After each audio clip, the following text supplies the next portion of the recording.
10월 27일 바이블텔링으로 잠언을 묵상합니다. 오늘은 잠언 14장 후반부 말씀입니다. 17절부터 보겠습니다. 노하기를 속히 하는 자는 어리석은 일을 행하고 악한 계교를 꾀하는 자는 미움을 받느니라. 노한다는 것은 혈기와 분노를 표출하는 것을 말합니다. 사람이 기분이 상하면 혈기가 동합니다. 그런데 노하기를 속히 하는 사람은 어리석은 일을 행할 수밖에 없습니다. 18절 어리석은 자는 어리석음으로 기업을 삼아도 슬기로운 자는 지식으로 면류관을 삼느니라. 어리석은 사람은 그 마음속에 하나님으로부터 받은 계시도 없고 경외하는 마음도 없고 지식도 없기 때문에 어리석음 자체가 그의 기업입니다. 19절 악인은 선인 앞에 엎드리고 불의자는 의인의 문에 엎드리느니라. 요셉은 많은 고난을 당했으나 결국 그에게 악을 행했던 형들이 그 앞에 굴복했습니다. 선을 행한 후에 낙심하지 말라고 했습니다. 피곤하지 않으면 때가 이를 때 거둘 것이기 때문입니다. 선인과 의인이 길을 가는 것은 힘들지만 끝까지 그 길을 간다면 복된 것입니다. 20절 가난한 자는 그 이웃에게도 미움을 받게 되나 부요한 자는 친구가 많으니라. 주님을 위해 가난하게 사는 사람들이 있습니다. 그들은 따르던 사람도 떠나고 사람들의 미움을 받습니다. 부요한 사람은 친구가 많지만 그것을 부러워할 것은 없습니다. 21절 그 이웃을 업신여기는 자는 죄를 범하는 자요 빈곤한 자를 불쌍히 여기는 자는 복이 있는 자니라. 하나님은 가난한 자를 업신여기는 사람들을 미워하십니다. 잠언 17장 5절 가난한 자를 조롱하는 자는 이를 지으신 주를 멸시하는 자요. 시편 41편 1절 빈약한 자를 권고하는 자는 복이 있으며 재앙의 날에 여호와께서 저를 건지시리로다.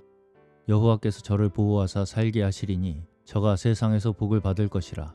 빈약한 자, 가난한 자를 불쌍히 여기는 자가 복을 받는다고 했습니다.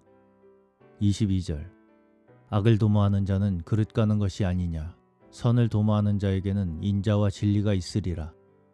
악을 도모한다는 것은 일시적으로 악을 행하는 것이 아니고 끊임없이 악을 행하려고 궁리하는 것입니다. 악을 한 번 행하고 두 번 행하고 하다 보면 마음이 강팍해지고 그런 강팍한 심리대로 일을 해나가다 보면 심령이 어두워집니다. 그래서 결국 악을 도모하는 사람이 되는 것입니다. 23절 모든 수고에는 이익이 있어도 입술의 말은 궁핍을 이룰 뿐이니라. 영적으로 부요하게 되려면 수고가 있어야 합니다. 말씀에 수고하고 기도에 수고해야 합니다. 육신적으로도 끊임없이 수고하는 사람들은 뭔가 이루어냅니다. 그런데 수고가 없이 말로만 하는 사람은 아무것도 이루어내지 못합니다. 24절 지혜로운 자의 재물은 그의 면류관이요 미련한 자의 소유는 다만 그 미련한 것이니라. 지혜로운 자는 거기에다 재물까지 있습니다. 그런 사람에게 있어서 재물은 그 사람의 지혜를 드러냅니다. 그러나 미련한 자에게는 그의 소유가 그 미련을 나타냅니다. 25절 진실한 증인은 사람의 생명을 구원하여도 거짓말을 뱉는 사람은 속이느니라. 진실한 증인은 생명을 구원한다고 했습니다. 그런 사람에게서 말씀을 들으면 사람이 치료받고 살고 구원을 받습니다. 거짓말을 뱉는 사람은 속이는 사람입니다. 26절에서 27절 여호와를 경외하는 자에게는 견고한 의뢰가 있나니 그 자녀들에게 피난처가 있으리라. 여호와를 경외하는 것은 생명의 셈이라. 사망의 그물에서 벗어나게 하느니라. 하나님을 경외한다는 것은 하나님을 두려워하는 것입니다. 하나님을 두려워하는 사람은 하나님의 말씀을 두려워하는 사람입니다. 28절 백성이 많은 것은 왕의 영광이요 백성이 적은 것은 주권자의 패망이니라. 많은 백성이 있다는 것은 주권자의 영광입니다. 개인주의적이고 이기적이고 자기만 아는 사람의 주변에는 사람이 없습니다. 29절 노하기를 더디하는 자는 크게 명철하여도 마음이 조급한 자는 어리석음을 나타내느니라. 인생에서 혈기와 분노를 자제하지 못하여 이를 망치는 경우가 얼마나 많은지 모릅니다. 혈기와 분노를 표출하다 보면 심령이 어두워지고 사리분별이 안 됩니다. 그렇기 때문에 잘못된 판단을 하게 됩니다. 30절 마음의 화평은 육신의 생명이나 시기는 뼈의 썩음이니라. 마음의 화평은 육신의 생명이라고 했습니다. 즉 마음이 잔잔하고 고요하면 육신도 건강합니다. 그러기 위해 가장 좋은 길이 기도와 말씀입니다. 시기, 원망, 분노, 긴장, 미움 같은 것들을 속에 두면 육신의 건강에도 좋지 않다는 것입니다. 31절 가난한 사람을 학대하는 자는 그를 지으신 이를 멸시하는 자요. 궁핍한 사람을 불쌍히 여기는 자는 주를 존경하는 자니라. 가난한 사람을 학대하는 자는 그를 지으신 자를 멸시하는 것입니다. 우리는 누구든 그 사람 자체를 존귀하게 여겨야 합니다.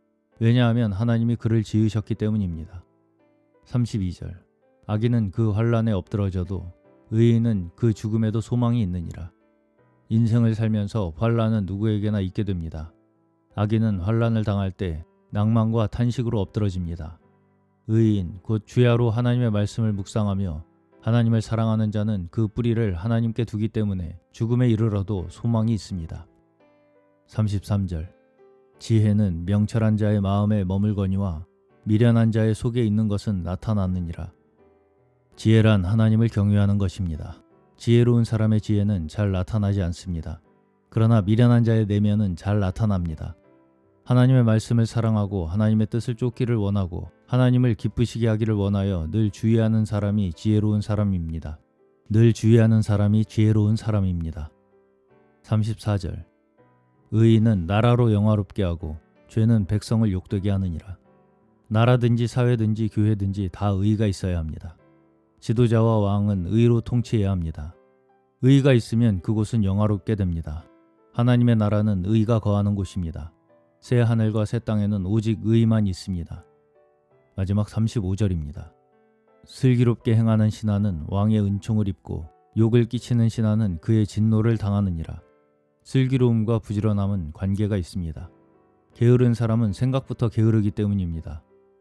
잠언은 솔로몬이 썼습니다. 신하 중에도 슬기로운 사람이 있고 욕을 끼치는 사람이 있는 것을 보았을 것입니다. 그래서 욕을 끼치는 신하는 왕의 진노를 당한다고 했습니다. 오늘도 주님께서 주시는 지혜로 말미암아 고요한 심령을 우리에게 가지게 하셔서 주님의 마음을 깨달아 알며 그 뜻을 쫓아 살아가는 저희 모두 되시기를 주님의 이름으로 축원합니다.